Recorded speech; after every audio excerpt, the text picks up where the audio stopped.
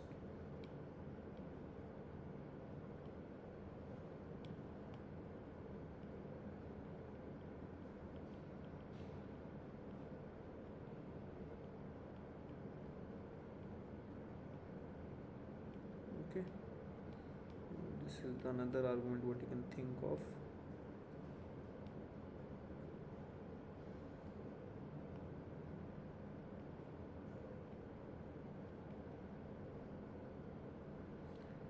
Okay, is this clear? Okay,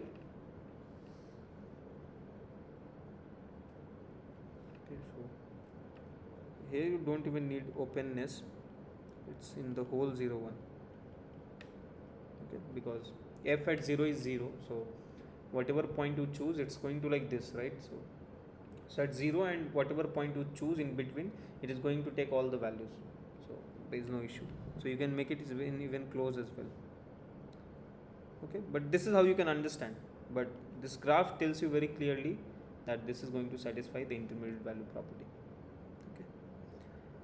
Okay, now let's move to the next problem. So over here, okay, so what we understood is that, okay, that if function satisfies this intermediate value property, then it is not going to be continuous. But if we add some other property, okay, so over here what I have added is this, suppose that the function f is strictly increasing, okay, so it satisfies the intermediate value property and it's strictly increasing, okay. In that case, can you say that the function is continuous? Okay, in fact, indeed it's true. Okay, so we'll see a proof like how you can conclude about continuity of a function using intermediate value property and a strictly increasingness property of the function.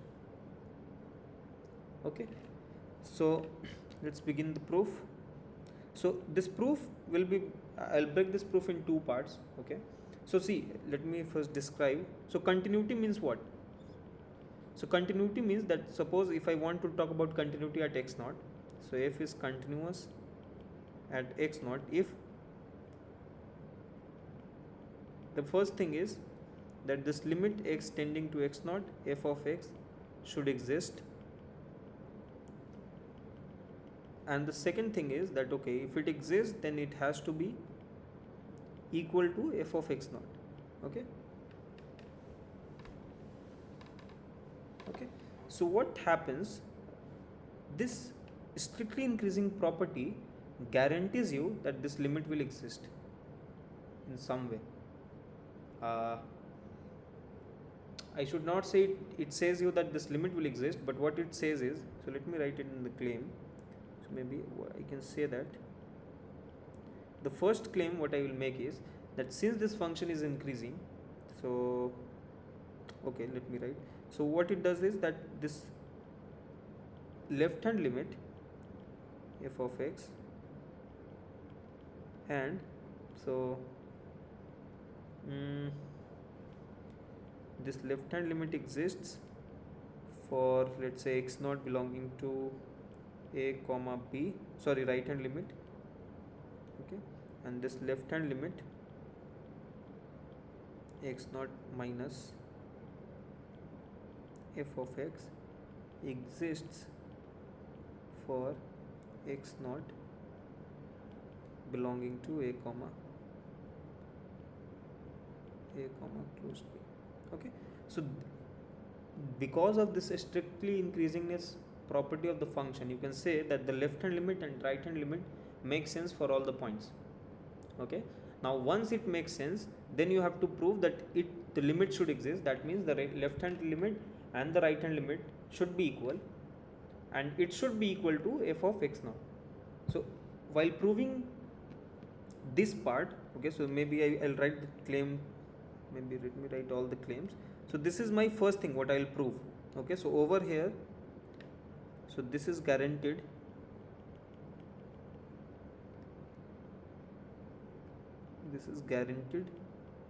by monotone property of the function.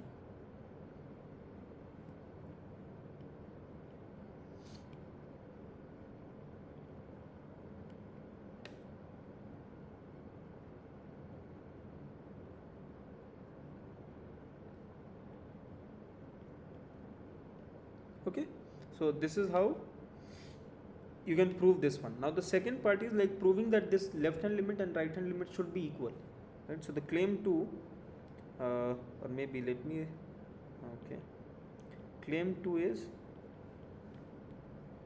that this limit x tending to x naught f of x is equal to f of x naught. Okay, that means the left hand limit and right hand limit will exist, and both has to be equal to f of x naught, and this is where I'll use the intermediate value property.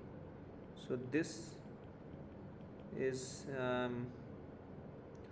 this mainly uses, okay, here also I'll use the strict increasing function property, but anyway this mainly uses the IVP. Okay, so now let us try to prove this claim 1, okay, and then we'll go to this claim 2.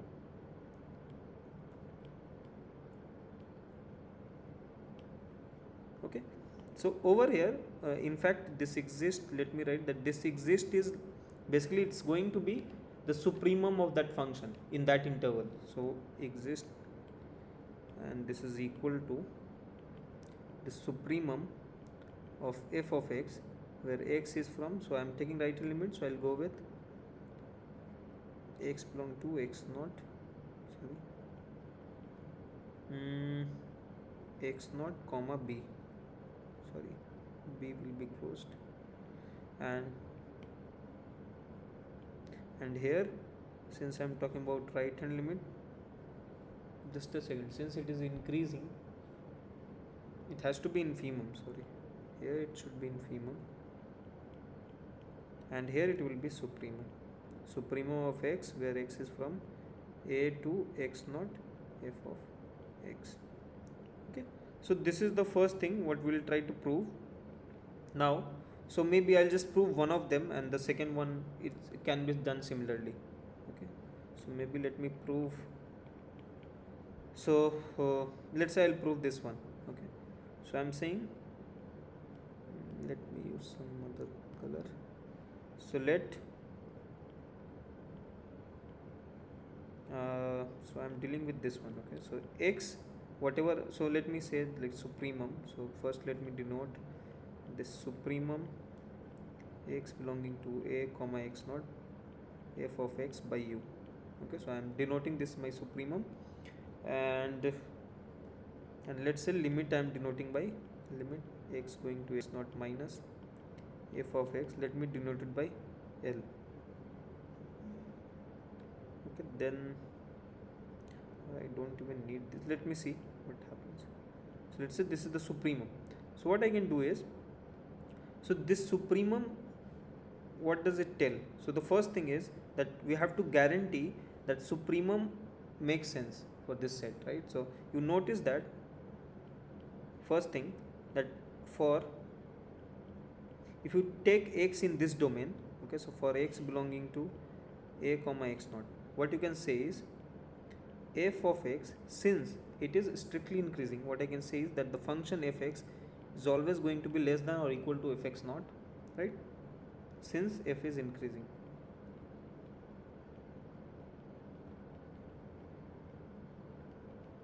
Okay, so I can use this property to tell this. This implies that since this function, so if you consider this set, so let's say x belonging to a comma x naught, f of x, right? This set is going to be bounded above. This is the bound what we have got, right? Is bounded, is non-empty as well, right? Because this x, this domain is non-empty, so this set is non-empty. So is non-empty and bounded above.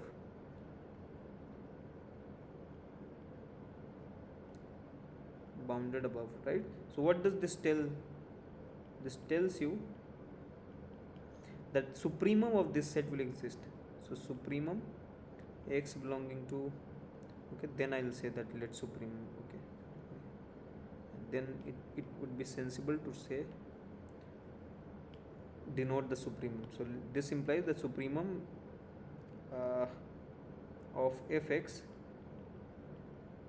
Okay, here also I think I wrote it in a wrong way. So fx should be like this,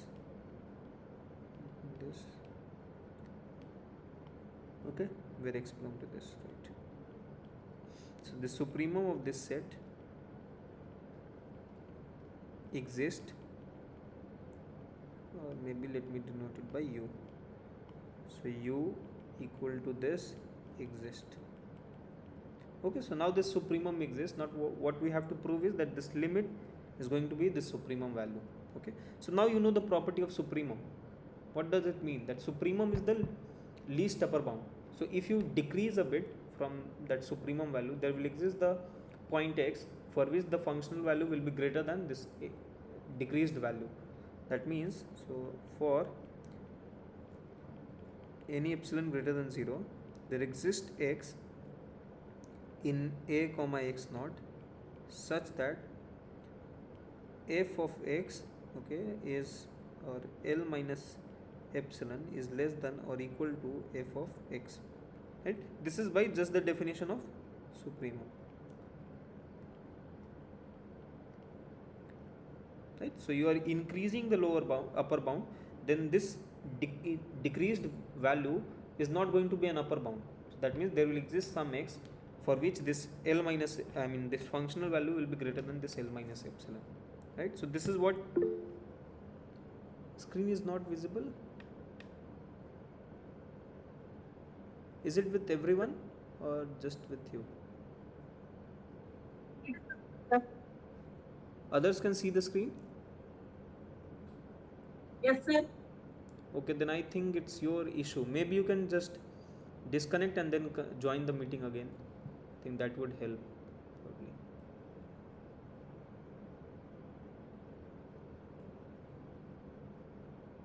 Okay. Okay, so this is what I was saying, that if you decrease, so I am writing L. So if you decrease the upper bound by some epsilon, then this is going to be less than equal to this function value. So there will exist some x. Okay, so this is guaranteed by this, the property of supremum. Okay. Now is it okay?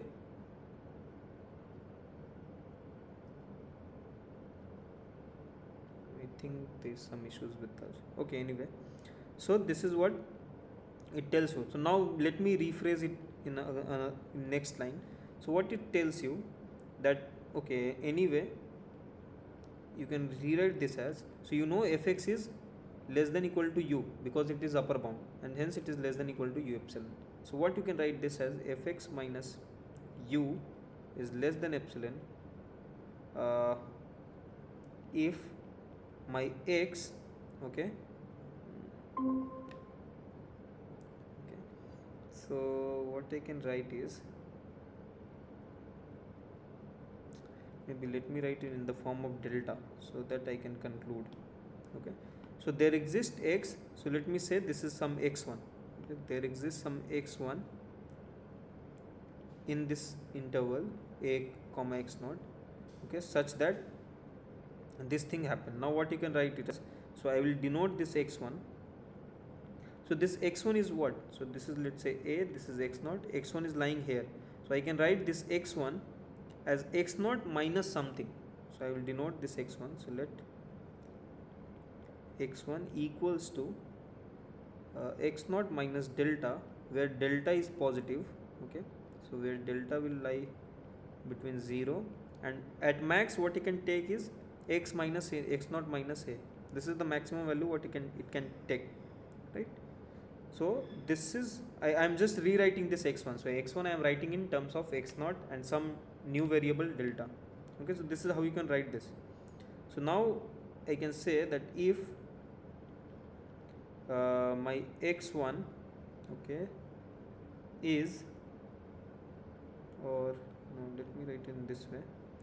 So what I have obtained is, so here it will be x1. So fx1 lies between u minus epsilon and u plus epsilon.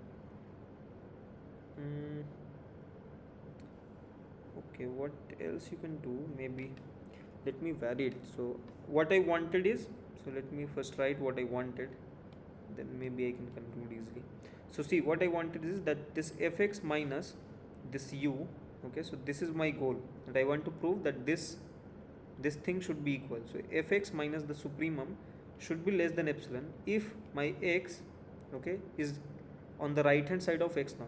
So if my x belong to x0, sorry, in the left hand side, so x0 minus delta to x0, right? This is my goal, that I want to prove that if my x is belongs in this interval, then my fx has to be epsilon close to u. This is should be true for any epsilon, right? This is my goal, what I want to prove. So what I have done so far is, so if I use the definition of supremum, right, so for any epsilon I got x1, correct, such that these things happen, and this is true. So now I write x1 ends x1 x0 minus delta. Okay, okay, so now what you can do is, so what you can do is, now, so u minus epsilon is less than equal to fx1, right? Now you have got a delta, correct? So delta is lying between these two real number. Okay, so what I can do is, this is less than equal to, or strictly less than fx, okay, if my x, okay, let's say is greater than x1. So if x1 greater than x, right, since f is increasing I can do so. So fx1, I can say fx1 is less than fx since x1 is less than x. Okay, and what I can say is, this fx is always going to be less than u plus epsilon, right? Why? Because now I will restrict my x, okay, to be less than this value x0, right? So you remember this x0 is the point. So this I wrote somewhere, right? So this is just the definition of supremum I'm using. So where did I write?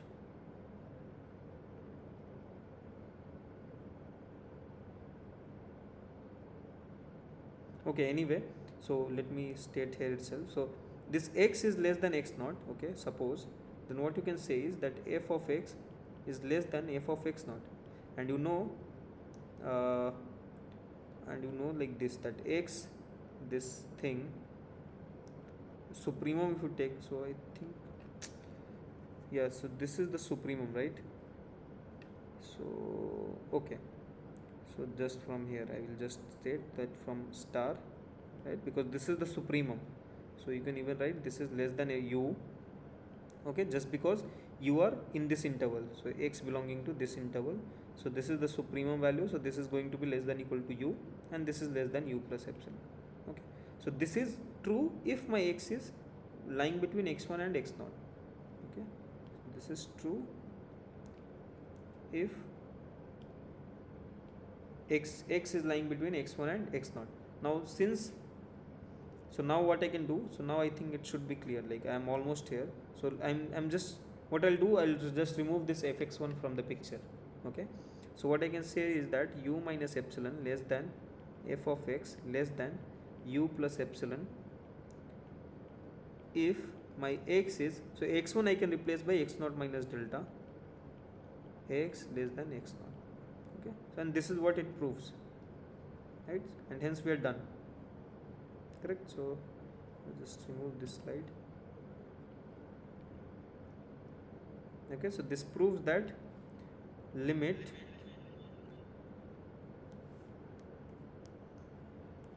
this proves that the limit x going to x naught minus, so the left hand limit of this function is going to be the supremum value.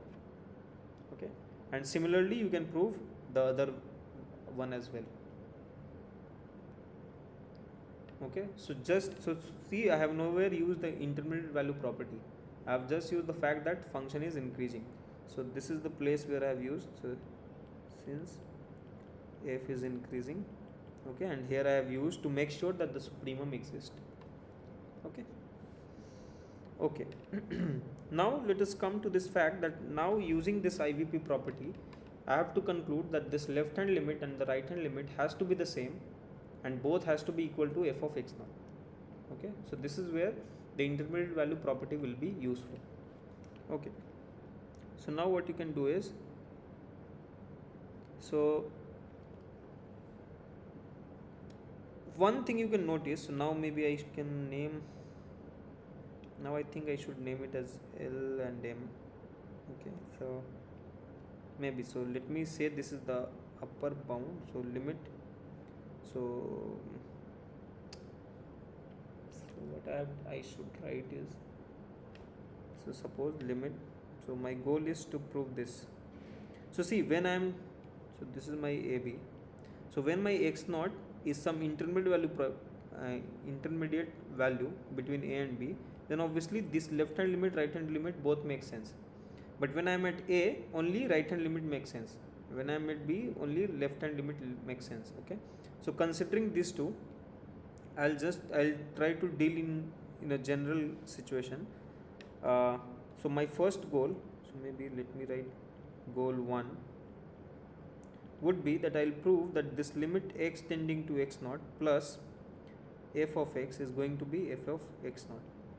Okay, and this will be true for x naught belonging to a comma b. Okay, I think this I wrote here as well. Okay, and the next thing is that when I am talking about left hand limit, I'll remove b from the picture, x naught minus f of x. So maybe this is goal 2. Okay, so goal 2 would be to prove that this limit x tending to x naught minus f of x is equal to f of x naught if my x naught is from open interval a and closed b.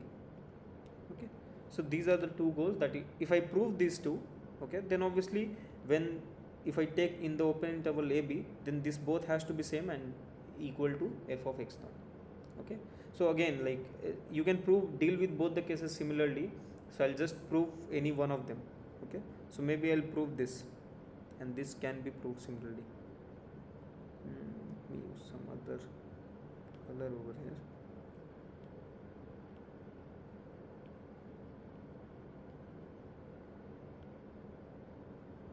Can be handled or can be proved.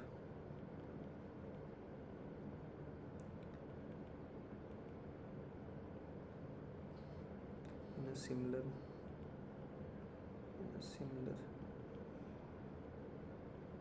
manner as goal 1. Okay, so let us try to prove this first goal. So what we have to prove is that this limit value is equal to f of x naught, correct? So let me say let this limit value x naught plus f of x, let it be some L. Okay, and the goal is to prove that this L is equal to, so to show this L is equal to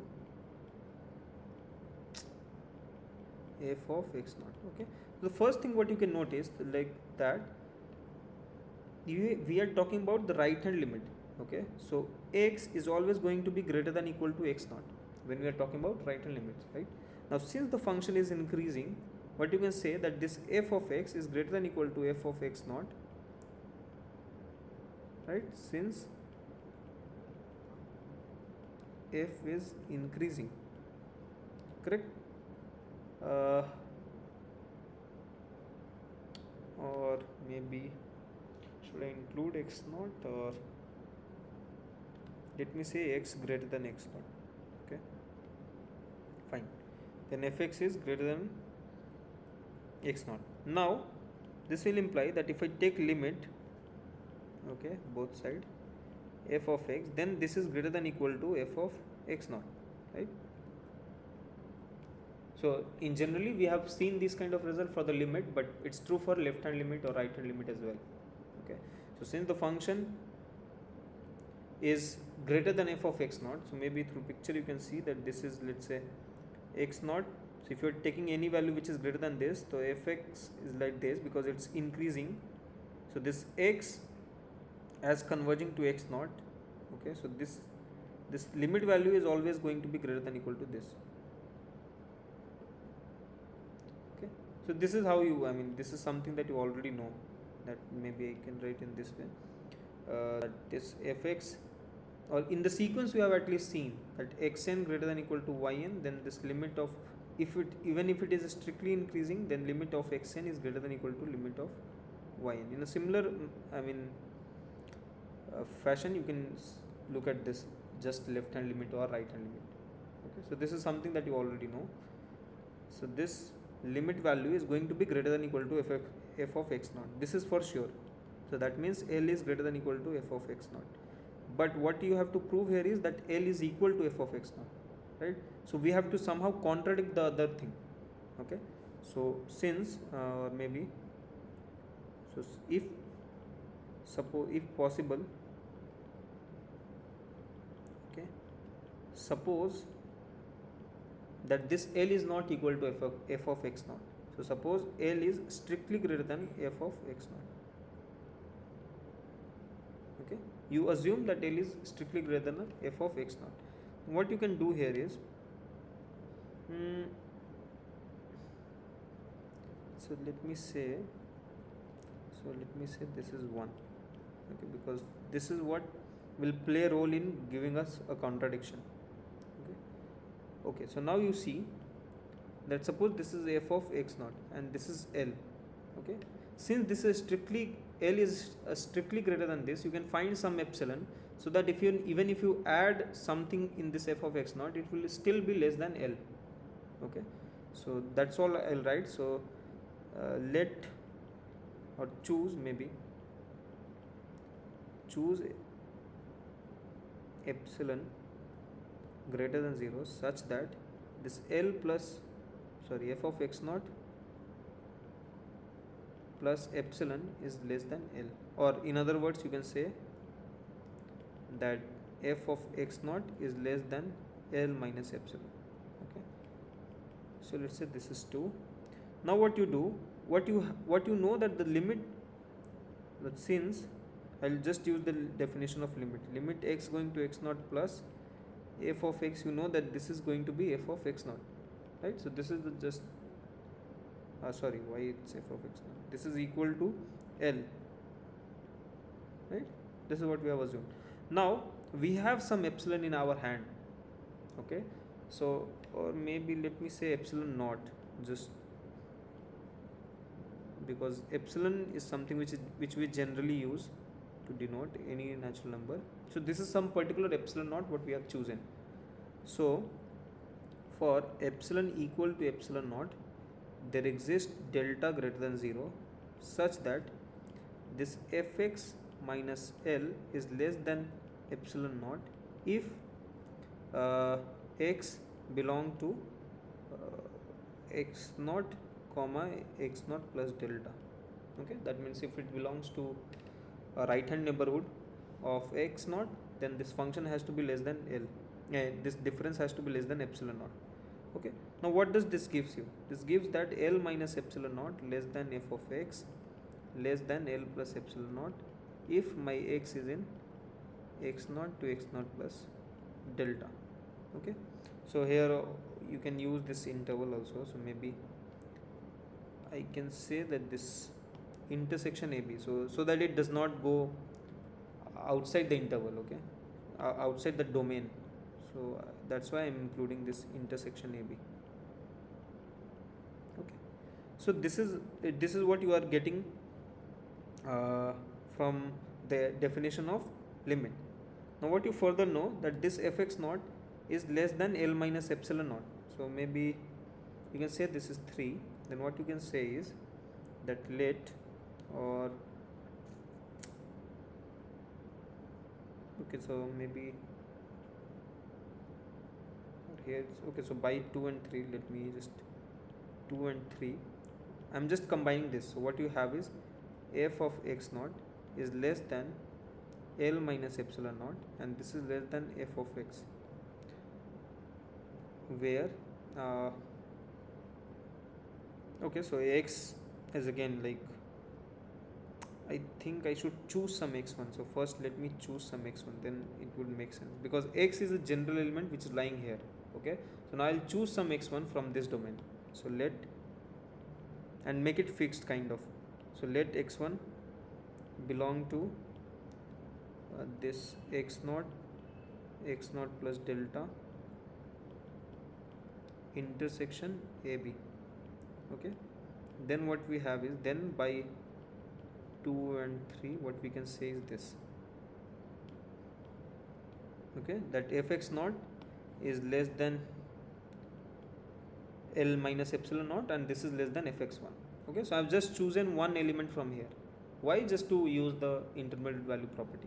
So what we have got is this L minus epsilon naught is lying between x0 and x1. Okay, so by IVP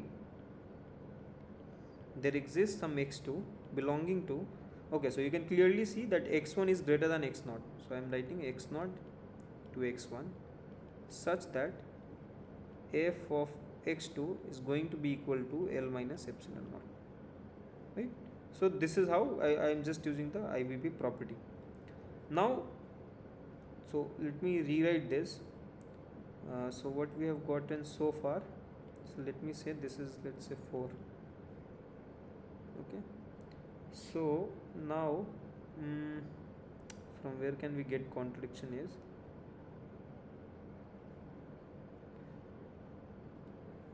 so just a second.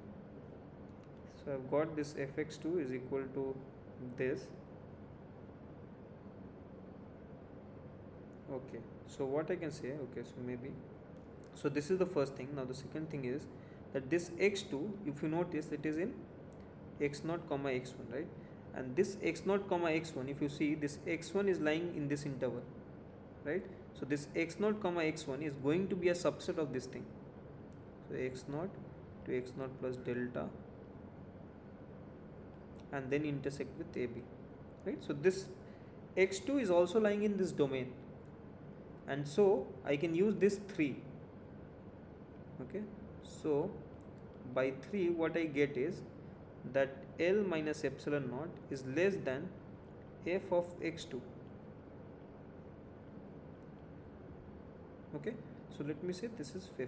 Now you can clearly see here what you have obtained, that f of x2 is equal to L minus epsilon naught, but over here what you are getting is that L minus epsilon naught is strictly less than f of x2, right? So this statement, okay, and this statement, they are contradicting each other, right?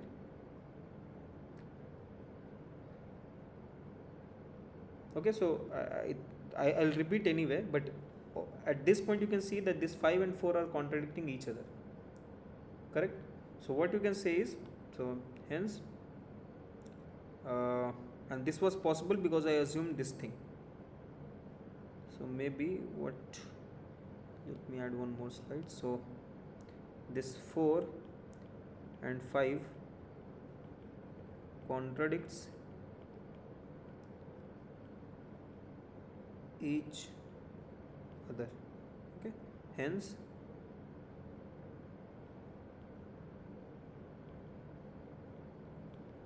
L is equal to this f of x naught. So L is nothing but limit x tending to x naught plus f of x. This is equal to f of x naught. Okay, similarly you can play with the second one. So similarly one can prove goal 2 or establish 10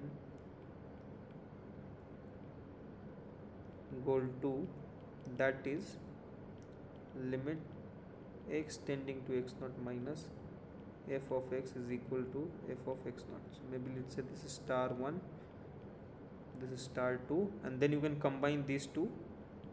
So by star 1 and star 2 we have that this limit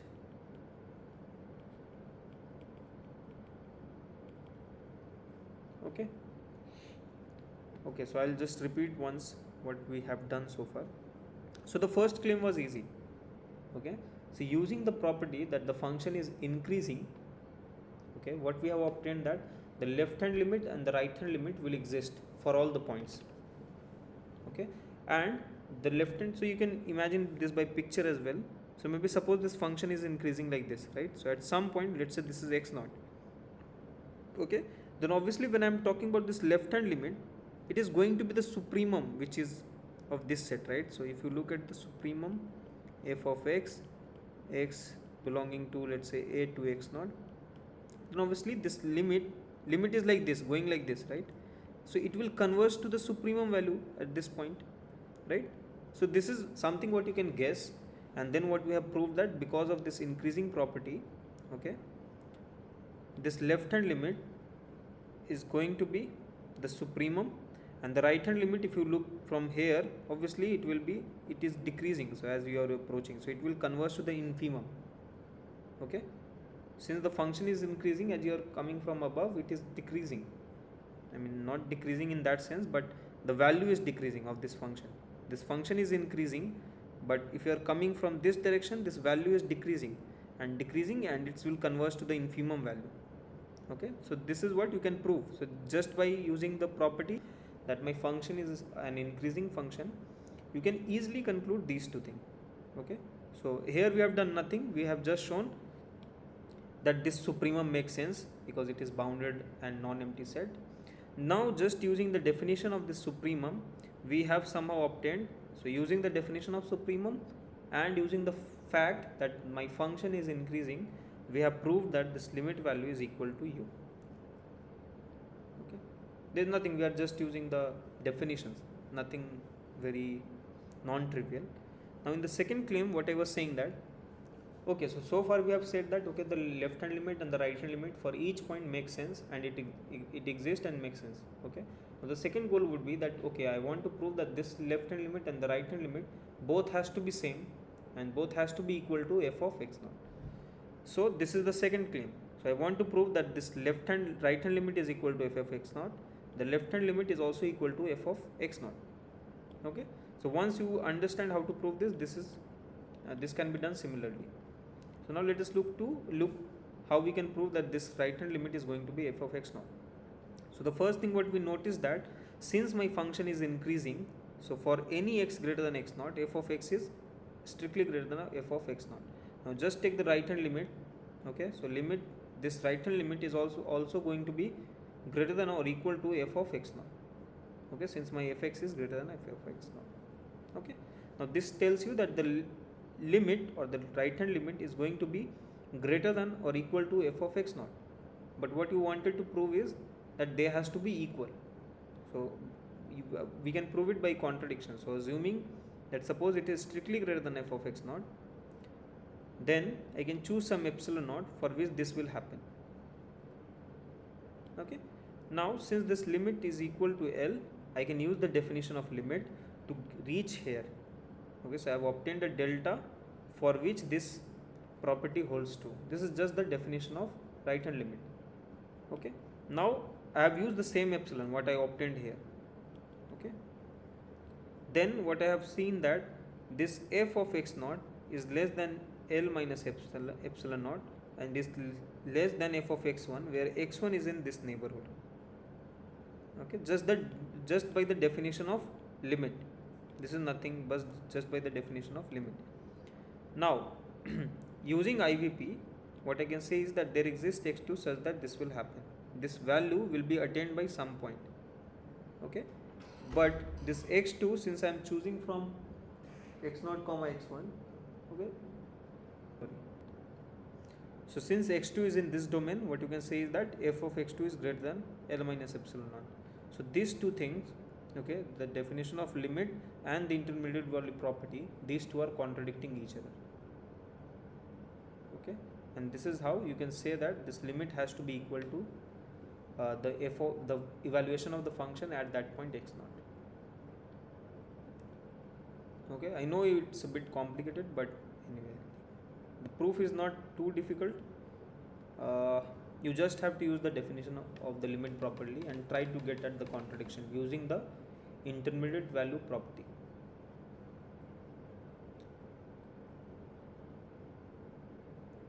Okay. Okay, then let's move to the next problem. Okay, so If the function is, sorry. if the function is strictly decreasing also, Then also it will the hold. condition holds. Correct. Yeah, so maybe I can write a remark. You are correct.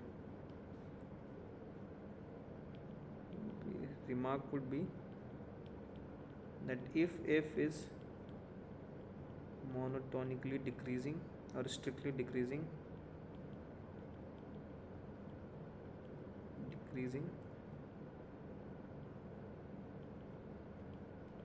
and satisfies IVP implies then f is continuous. Okay, this is the same kind of idea would work to prove this also.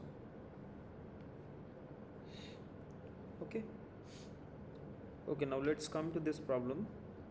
So over here again you have this function f which is satisfying this intermediate value property, but instead of strictly increasingness, what you have been given is that this function is 1 to 1. Okay, so do you know that if a function is 1 to 1, okay, but anyway, like this is, I don't think you must be knowing, you know this thing that if a function is strictly increasing, then the function is 1 to 1. Okay, but the other way around is not true. But here, like using this intermediate value property and 1 to 1, you can conclude that the function is monotone. So either it is strictly increasing or strictly decreasing. Okay, so maybe, so now, so here what my claim would be, so claim, or maybe step 1. Okay, step 1 is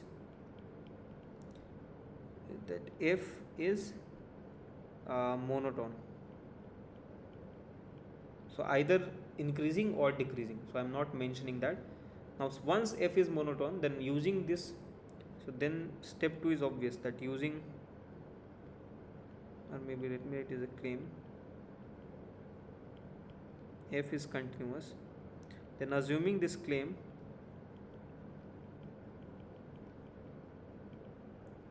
and using the previous problem, what was the name, using the question or problem 3,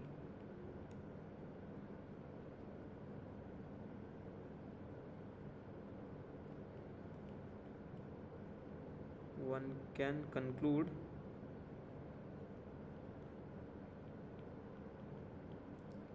that f is continuous.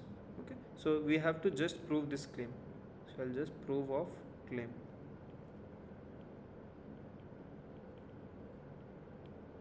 Okay, so we'll prove this claim, so using the 1 to 1 and intermediate value property.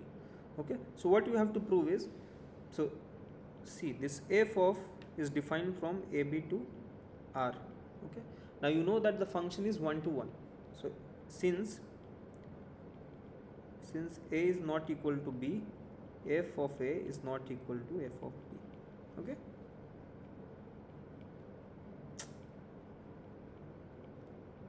as f is injective or 1 to 1. Okay, so this f of a, this implies there are two options, that f of a is less than f of b, or f of a is, or f of a is greater than f of b. Okay, these are the two possibilities what we have for fa and fb.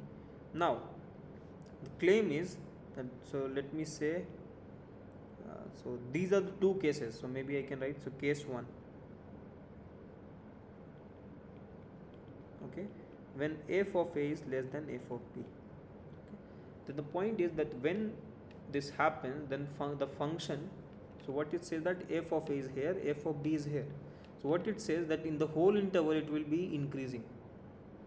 Okay, it cannot decrease at any point. You are getting? And when the f of a is greater, okay, when f of a is greater than f of b is, I mean, f of b is less than f of a, in that case f has to decrease. It cannot behave like this. Otherwise the IVP will force, actually here the intermediate value property plays a very crucial role. Okay, because of that only such thing will happen. Okay, so we'll see how it's going to help us. Okay, so let us say, so I'll prove that this case, and then it would be obvious. I mean, for the second case also you can do that in a similar way. Okay, so what we can do is, so maybe I can write it as a lemma or claim, I don't know. Okay, so maybe I can write in terms of lemma. I don't know how to. So this is case 1.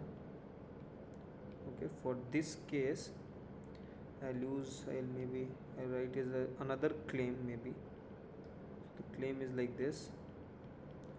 So for C, if I take any point which is intermediate between A and B,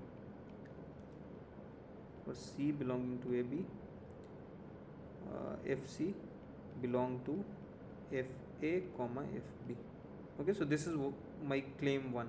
Okay, you prove this, then everything is okay. Like, then you don't need, you can just deduce that the function is increasing just from here. Okay, so how one can prove is like this. Suppose again by contradiction. So suppose if not true, okay, then what will happen?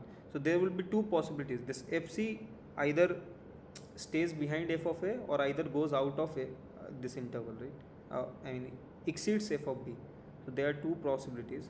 If not true, then either f of c will be less than f of a, okay, which is obviously less than f of b, or these are the two things,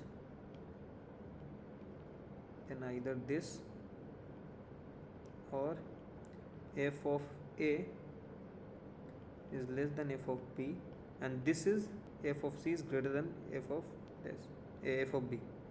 Now again, like, we have to deal with these two cases separately. Okay, so what we can see is that, suppose, so let us see how this case behaves. So if f of c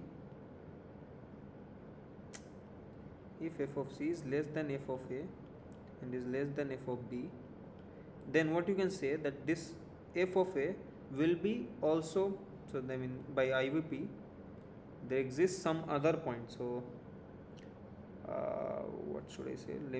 Let's say there exists some d belonging to between c and b, it should belong, right? And so d belong to c comma b such that f of d is equal to f of a. But this is a contradiction because the function f is 1 to 1. So this is by IVP, maybe I should mention. By IVP there exists d in this such that this happened, and this contradicts or this cannot be possible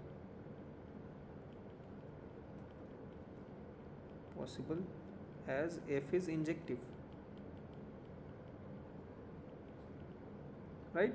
Again, similarly, if this case happens, right, if f of a is less than f of b is less than f of c, again by IVP,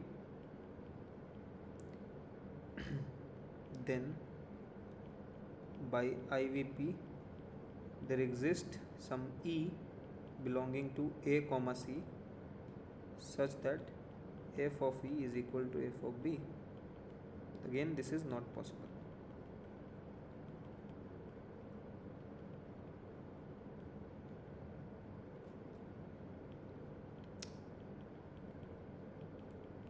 So this proves the claim, right?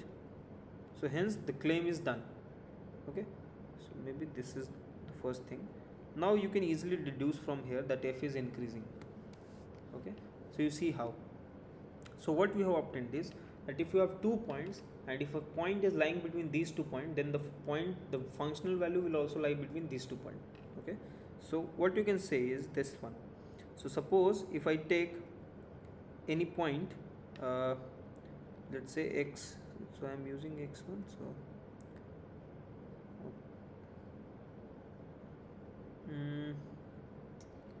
how should I say, so let me write in this way. So what you have to prove, so the second claim would be that claim f is increasing, so x less than y implies f of x less than f of y, right? This is what I want to prove, correct? Or maybe I can use just from here, I can just a second, so maybe I can write it in this way. So x y, I should also write x comma y belong to AB such that x is less than y, then okay. So you notice this one, so A is less than x, okay, and this is less than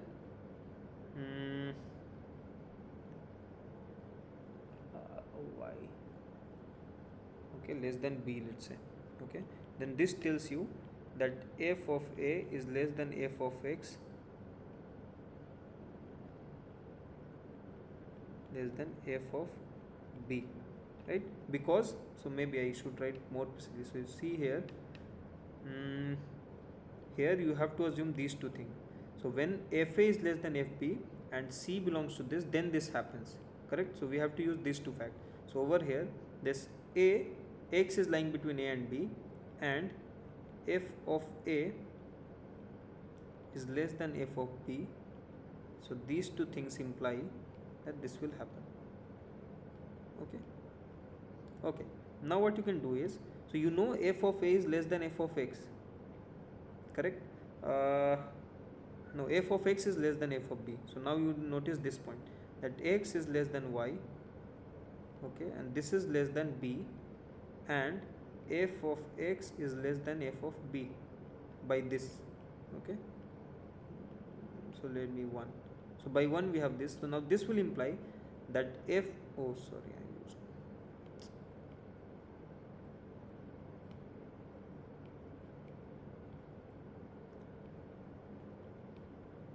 okay. So from here what I can conclude is that f of x is less than f of y,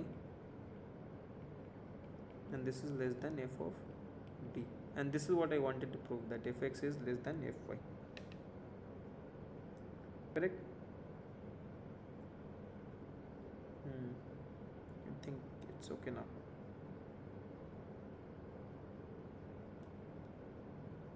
Okay, so this proves, so see, we have chosen any point from the domain, and for that we have proven that f of x is less than f of y. So in this proof, the main thing was this claim, okay, where we have used the intermediate value property and the fact that function is injective, okay. So using that fact, we have concluded this thing, that when fa is less than fb, and if you choose any point c in ab, then the function is also lying between fa and fb, okay. So this is required to make sense of this, right? Otherwise this interval does not make any sense, correct? So fa, then you have this kind of result. Fine, using this result we have concluded this thing, that if you choose any xy which is lying between in the domain, okay, then we have to prove fx is less than fy, and just using the claim we have proved this too, okay. So this, what does this prove? This proves that when fa is less than fb, so this could be conclusion, hence my function f is strictly increasing.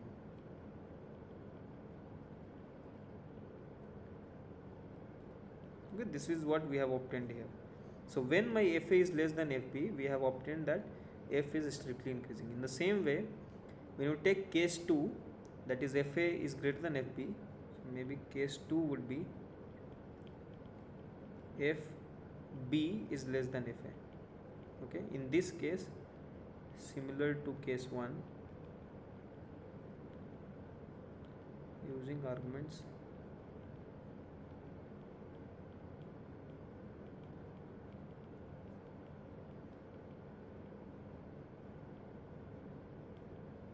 case 1, one can show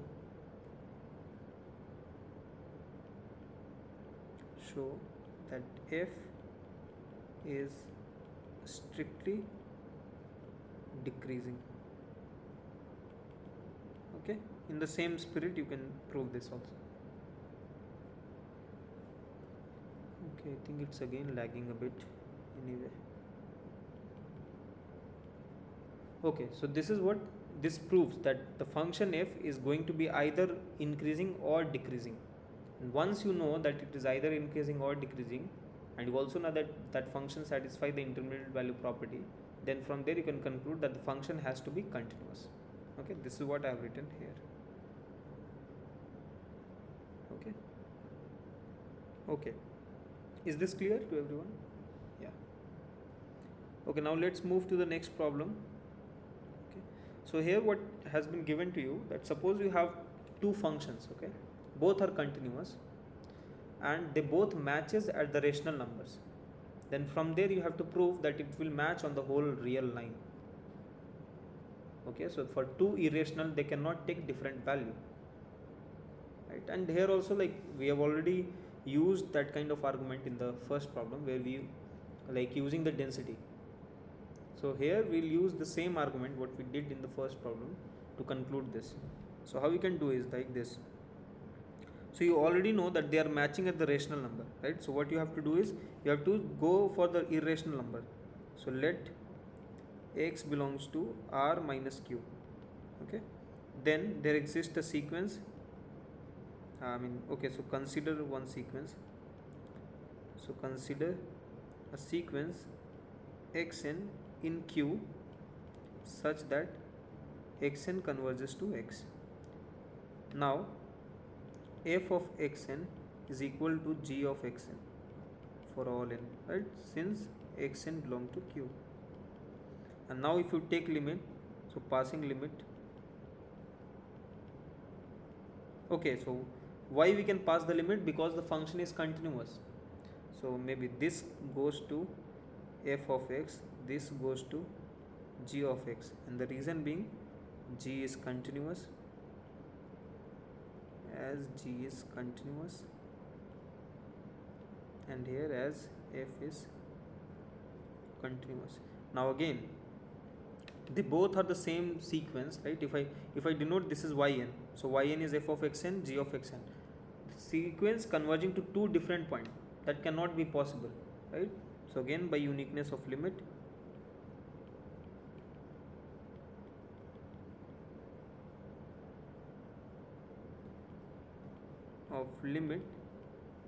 f of x is equal to g of x, right? Hence f is equal to g on r. Okay, this was one easy problem that we had. Okay, so I think this should be clear. Okay, so now let's move to the next problem. Okay, so over here you have been given that suppose f is continuous, okay, and then it is continuous but not uniformly continuous. Then you have to say that if I take any Cauchy sequence, then the function f of xn, will it be also Cauchy or convergent? Can you say something like that? Okay, so this is the problem, that if f is continuous but not uniformly continuous, so this is the main thing, that it's not uniformly continuous. So when it's uniformly continuous, then you can get, okay, so maybe, okay, that when it's uniformly continuous, then every Cauchy sequence maps to a Cauchy sequence. Okay, that is the result. Okay, but here the question is that it's not uniformly continuous. Then what is true? If xn is Cauchy, will f xn will be a Cauchy? Okay, will it be convergent? So if it is convergent, like these two options are equivalent, right? A sequence is Cauchy if and only if it is convergent in real line. Okay, so but in fact both of them is not going to be true, and this it need not be a Cauchy. Okay, this is going to be a true option, and for that I'll just give an example. uh, so maybe let's take this example. F is from 0 1, or let me take open interval 0 1, because yeah, 0 1 to r, just f of x, just take 1 by x, 1 by x. So clearly this function f is continuous on the whole interval 0 comma 1. Okay, you can prove that f is not uniformly continuous. So this f is not uniformly continuous. Okay, and the second thing is, the third thing is that I'll choose a Cauchy sequence. So maybe, so see, this function is not, I mean, you can clearly see there is some problem at 0. So that's why the sequence what I'll choose is like this. So xn, let's say xn is 1 by n. This 1 by n, this sequence is goes to 0. This implies this xn is Cauchy. But if I take f of xn, this is n and this is divergent, which is divergent. Okay, so this is the counter example for this one. Now the next question tells you that suppose the function is continuous such that for every Cauchy sequence the fxn is also Cauchy. Now you have to say whether the function will it be uniformly continuous. Okay, so here you have been given that, okay, now suppose that for every Cauchy sequence f of xn is Cauchy. Can you say that the function is uniformly continuous? The converse is true, right? If a function is uniformly continuous, then every Cauchy sequence maps to a Cauchy sequence. Okay, now it is converse of that one.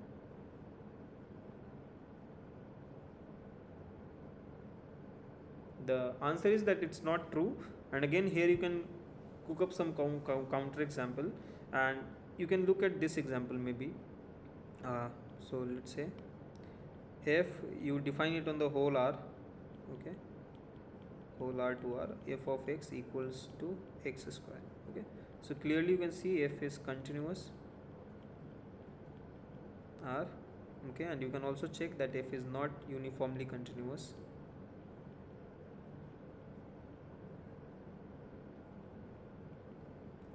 Okay, and what you have to prove, that for every Cauchy sequence the f of xn should be Cauchy, right? This is what you have to prove, otherwise this can't serve as a counter example. Okay, maybe I can do it in the second page.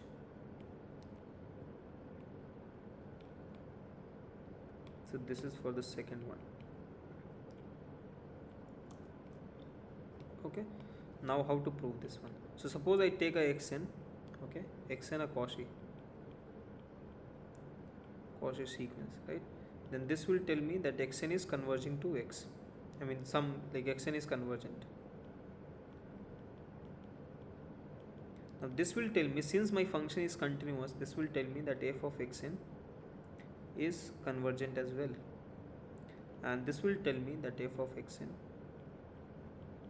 is Cauchy, right?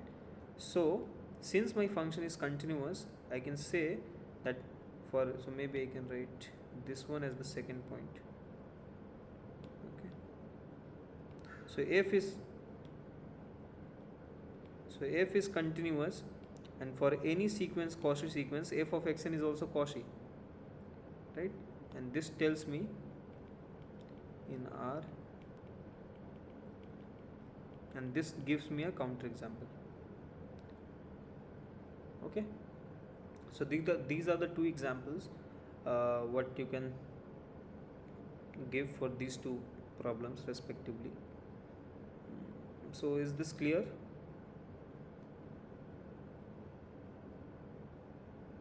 Yeah, so notice one thing, So what I'm saying here is, let's see, here the function was continuous.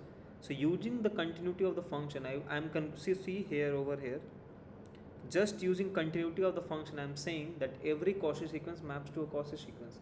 But here the difference is that this continuity is in the whole real line. That is the important thing. You see here, this f was not continuous at 0, and because of that only I have a sequence xn which is Cauchy, but f of xn is not Cauchy. Okay, because this xn is converging to 0, which is not in the domain. Okay, so this is one important remark that I should say, that this limit to which the sequence is converging is not in the domain, or it's not continuous there. So that's why we are facing here problem. Okay. Okay, now let's come to this problem. So here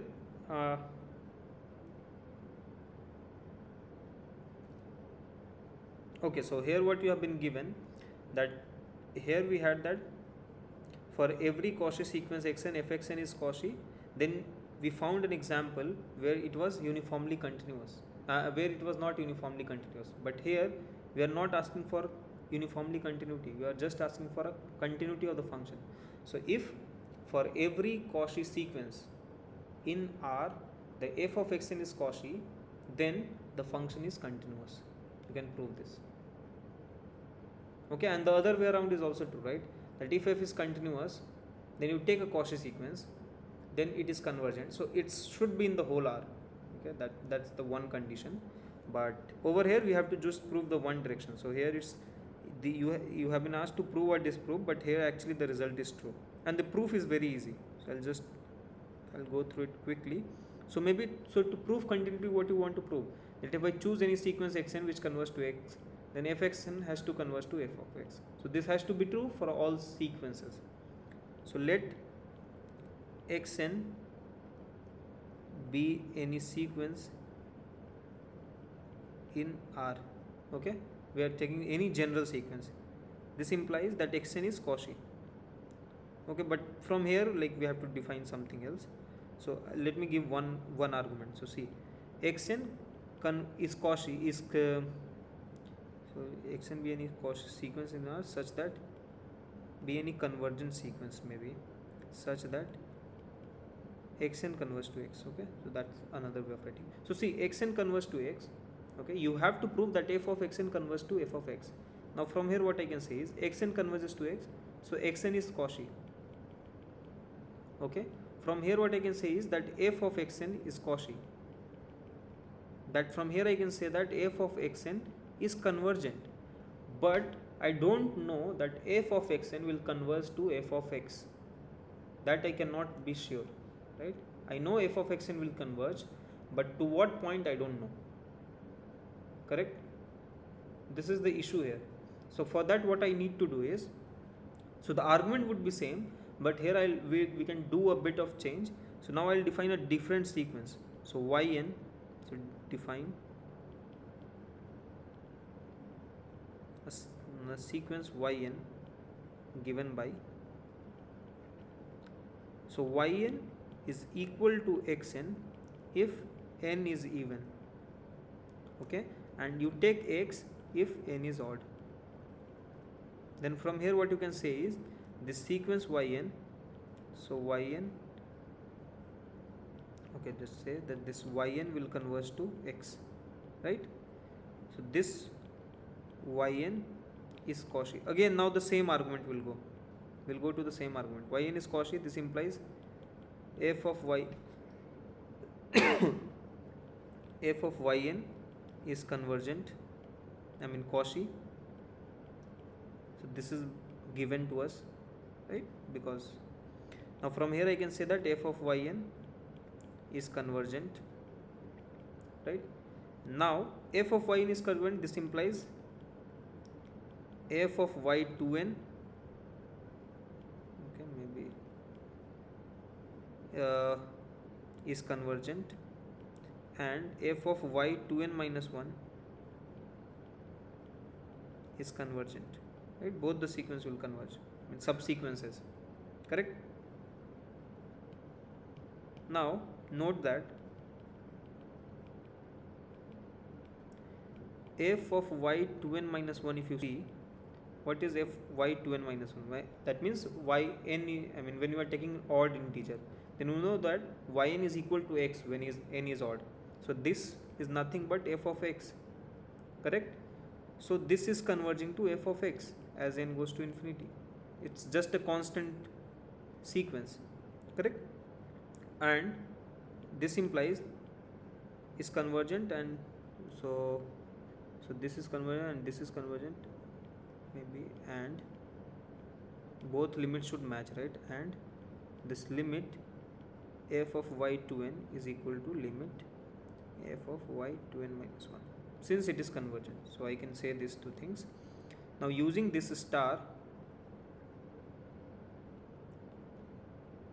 so by star I got that limit f of y to n is equal to limit f of y to n minus 1, which is f of x, right? So we got these two values. Okay, now the conclusion would be like this. So we have obtained, so this yn equals to, sorry, this zn equal to f of yn.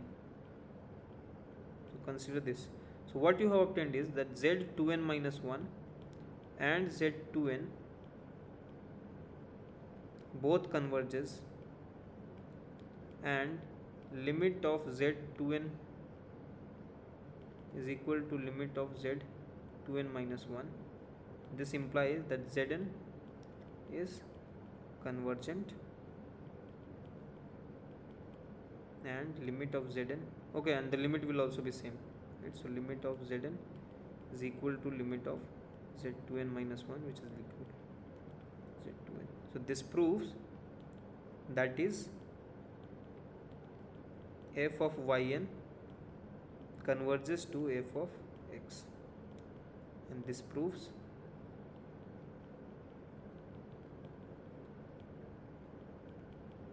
f is continuous. Okay, so we have done nothing. So the same argument is I am just using, but only I have done is that I have chosen, I just want to know that where this f of xn converges. So to know that, I have incorporated this x in the sequence, so that now I have that this f of one odd sequence, I know that it is converging to f of x. So the even sequence will also converge to the same limit point. Now since the odd and even both the sequences are converging to the same limit point, then obviously this okay, so I think I don't need it. I was not, so this I think we don't need, right? So this part actually is not needed, sorry, this part, because we already know that this f of yn is convergent. Okay, or maybe let it be f of yn converges, then the limit has to be same, correct? I don't think that we need this theorem here. Okay, so we don't need this. So maybe I think I just wrote extra, but I don't need all these things. So see, what I know that my odd sequence and even sequence both are converging, correct? So from there I got to know about the limit. So from here only I can say, just here only I can include it. I think I just wrote a lot of stuffs. So this, so since f of yn is convergent, so odd sequence, even sequence will converge, and the limit will be same as the limit of f of yn. Okay, so from here only I can say this is limit of f of yn, and this is equal to f of x. Okay, so I think we don't even need this. Let me remove this. Yeah. So since my f of yn is convergent, I can say that f of y 2n minus 1 is convergent, and the limit of f of yn is same as limit of f of y 2n minus 1, and from there I can get. Okay, so that's all. Okay, so this is how you can prove that the function, so using this property that every Cauchy sequence maps to a Cauchy sequence, you can conclude that the function is continuous. Okay. Okay, now let's come to this problem. So okay, this is quite easy. So it says like, suppose we have a function which is continuous in an open interval. Okay, now can you say that it is uniformly continuous?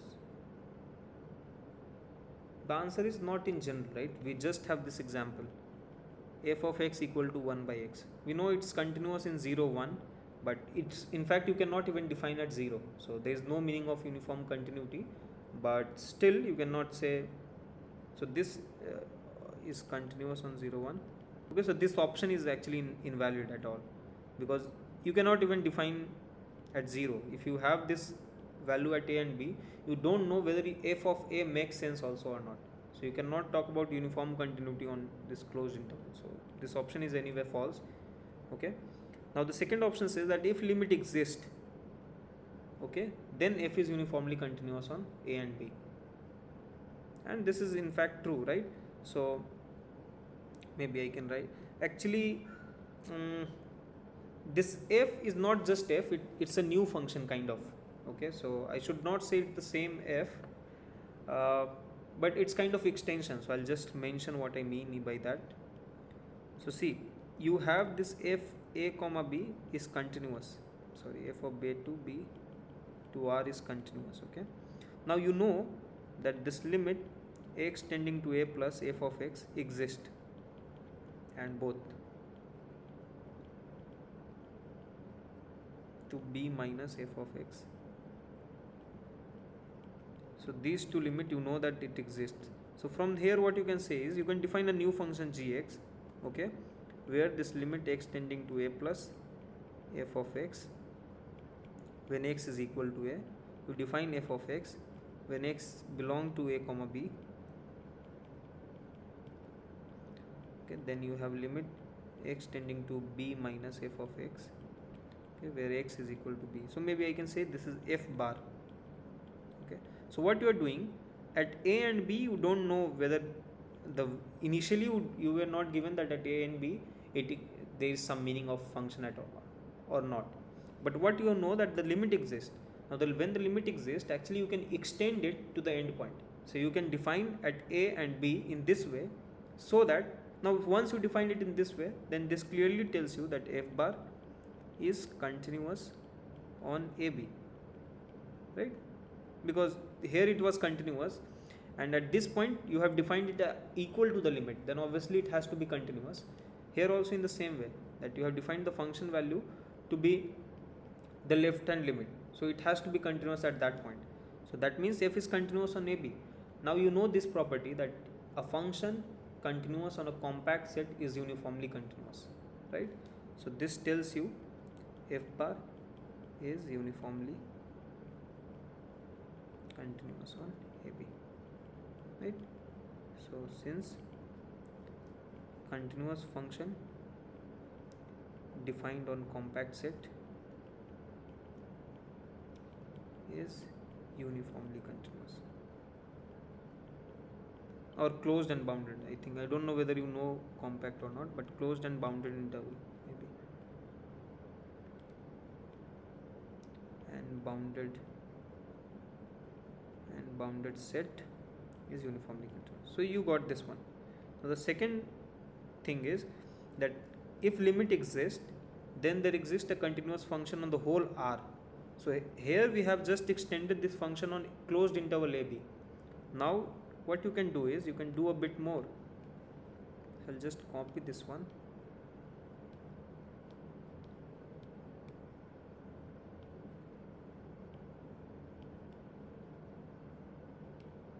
Okay, so this is C. So maybe here I should write f hat. So here you define this limit when x is less than equal to a, and you define this limit when x is greater than equal to b. Okay, or maybe like, let me replace this limit if it's looking bad. So it's like f of a, f bar of a, and f bar of b. Okay, so where f bar is this one. Okay, so now this function is constant before a, it's constant after b, and it is continuous in between interval. Okay, so this has to be, so this clearly this f hat is continuous on R. So I'm not talking about uniform continuity, but I'm saying that f is continuous on whole of R. In fact, it should be uniformly continuous actually, because it's just extension by constant, so I think it should be uniform. But anyway, in this you just have to say that whether there exists some continuous function or not, and we have found that yes, there exists a continuous function which can be given in this form. Okay. Okay. Okay, so this is the last question that we will discuss today. So here you have been given that f is a 0 1, if is a function from closed interval 0 1 to 0 1, then you have to prove that it has a fixed point. Okay, so how to prove? So fixed point means that there exists a point x naught. So you can, for example, what can I say? So maybe the basic example would be just y equal to x. So this has all the points are fixed point, that f of x is equal to x, right? So all the points are fixed point, but you can look for any example like this also. So fx equal to x square, let's say. Okay, so it's not defined from 0 1, so maybe you can shift it a bit. Okay, but fixed point you understood, right? At x naught it will take the value x naught. That means that x naught is a fixed point. Okay, so you have to prove that for any continuous function whose domain and codomain are same, so this is very important, that this and this has to be same, then only this will make sense. Suppose if I define a from a1 to a2 or 0 1 to 0 2, let's say, that's the best thing, 0 1 to let's say 2 3, then I cannot expect fixed point because this belongs to 2 3 and this belongs to 0 1, so we cannot expect that thing to happen. So over here the domain and codomain are the same. Okay, then you have to prove that it has a fixed point, and the proof is quite easy. So the proof goes like this. So define a function.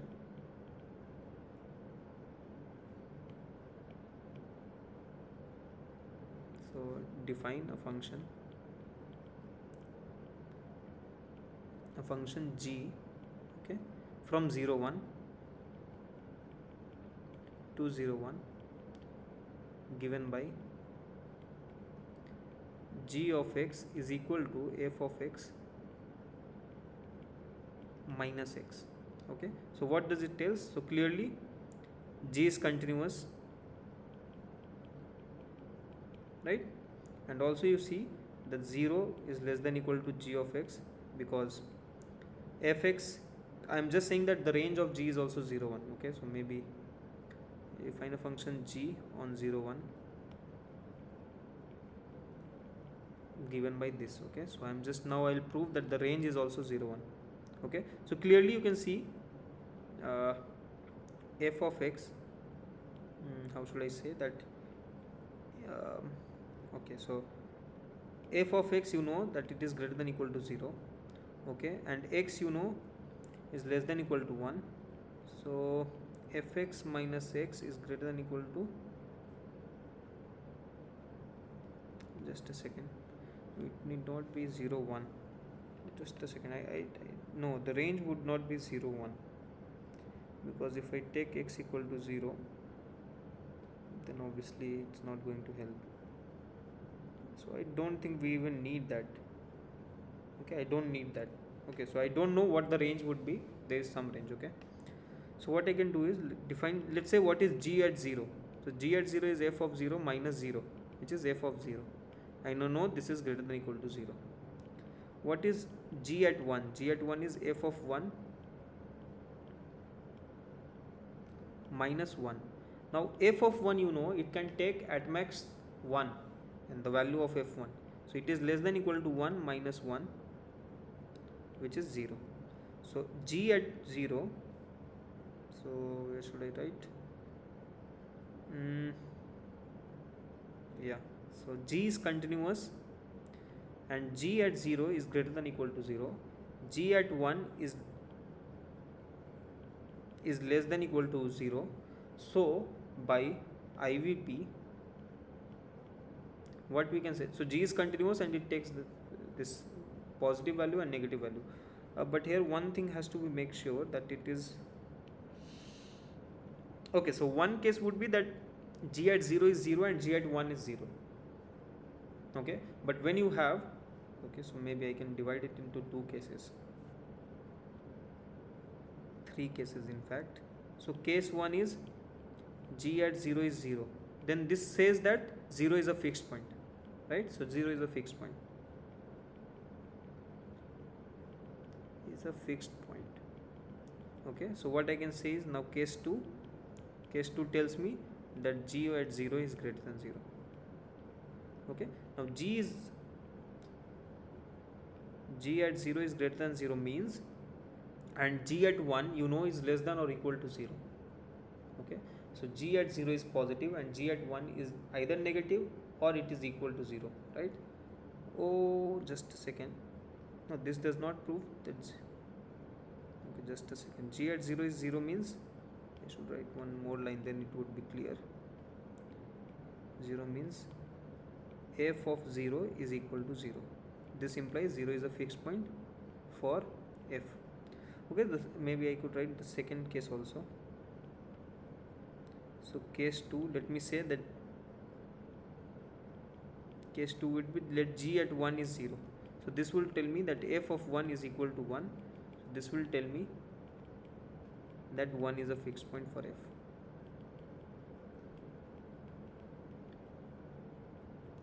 Okay, the third case is that g at 0 is greater than 0 and g at 1 is less than 0. Okay, in that case, by IVP there exists x naught belonging to 0 comma 1 such that g at x naught is equal to x naught, and this will prove that f of x naught is equal to g of x naught is equal to 0. This will tell me that f of x naught is equal to x naught, and this proves that f has a fixed point. Okay, so here we use the continuity. So this is the place where continuity is used. Okay, is this okay?